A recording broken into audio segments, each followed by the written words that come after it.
आज हम आपको बताएंगे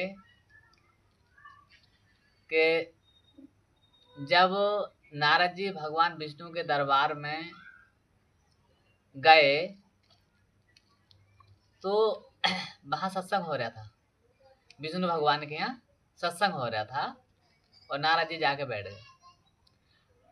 अब सत्संग समाप्त हुआ और वो लोग जो हैं, नारद जी जो है वो अपने वापस जब अपने पास लौटे तो उन्हें अचानक कोई बात याद आई जो भगवान के पास उन्हें फिर लौटना पड़ा।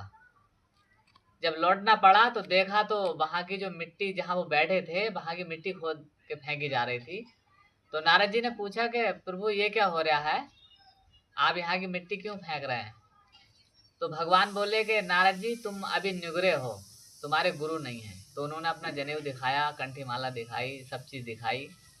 लेकिन भगवान बोले कि जो आध्यात्मिक गुरु होते हैं, ये जो कंठी माला वाले या जनेऊ वाले या और शिक्षा सिखाने वाले, ये भौतिक गुरु होते हैं।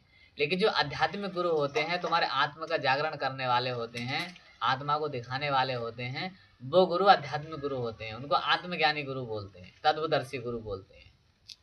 तो हमें तत्वदर्शी गुरु की जरूरत है और तत्वदर्शी गुरु हमारे जीवन में जब आएंगे तभी हमें जो है उस चीज का बोध होगा कि वास्तव में आत्मज्ञान है क्या चीज, वो परम प्रकाश, वो ज्योति क्या है, उसके बारे में हमें जब भी जानकारी होगी। जब तक हम आत्मज्ञानी गुरु को धारण नहीं करेंगे अपने अंदर, जब तक जो है आत्मज्ञान का पता नहीं चलेगा कि आत्मज्ञान है क्या चीज।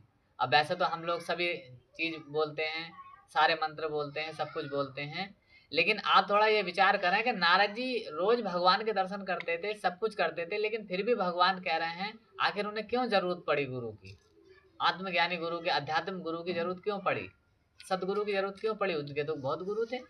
लेकिन वास्तव में हकीकत बात यह है कि जब भगवान इस बात को कह रहे हैं तो हमें भी उस बात को मानना है कि जो भगवान बोल रहे हैं वो ही सत्य है।